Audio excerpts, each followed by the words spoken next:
Hi there! In this video, we will discuss the summary of the 25th chapter of El Filibusterismo, or The Reign of Greed, written by Dr. José Rizal, titled Smiles and Tears. We will also study the important events, characters, settings, and lessons found in this chapter. Listen and watch carefully, as you will learn a lot from this historical work by Rizal. Let's begin. The students held a feast at Panciteria Macanista de Buen Gusto to celebrate what they called a victory, a recommendation by Padre Irene regarding the teaching of the Spanish language.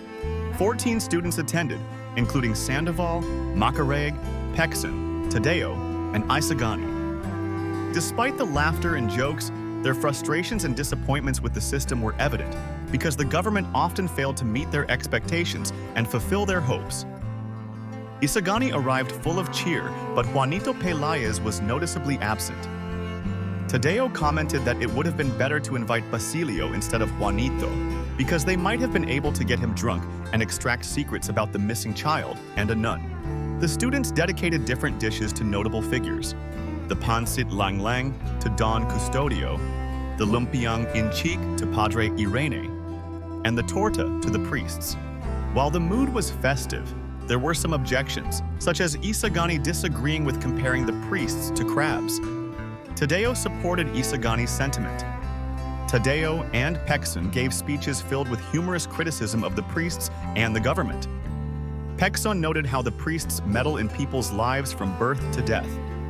Macareg, on the other hand, dedicated the pancit guisado to the government and the country, symbolizing how Filipinos were being exploited, similar to how the Chinese profited from their land. Amidst the joking, it became clear that their remarks carried a serious message about their disappointment with the system and the government. They noticed someone watching and spying on them from outside, which angered Macareg and the others. They discovered it was a servant of Padre Sibila, the vice-rector of the university, who later climbed into Simun's carriage.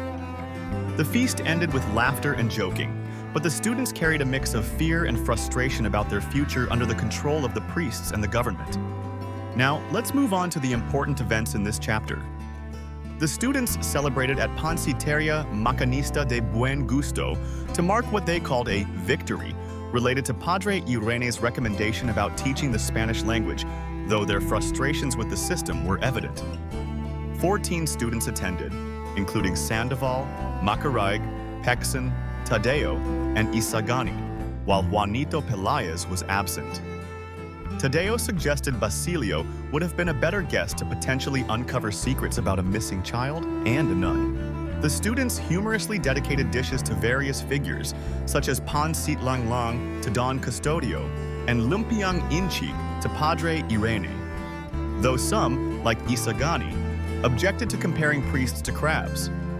Tadeo and Pexon delivered satirical speeches criticizing the priests' influence and the government's exploitation of Filipinos, with Macareg drawing parallels between the government and profiteering practices. The students grew suspicious upon noticing someone spying on them, who turned out to be a servant of Padre Sibila. The feast ended with a mix of laughter, fear, and frustration about their uncertain future under the oppressive system.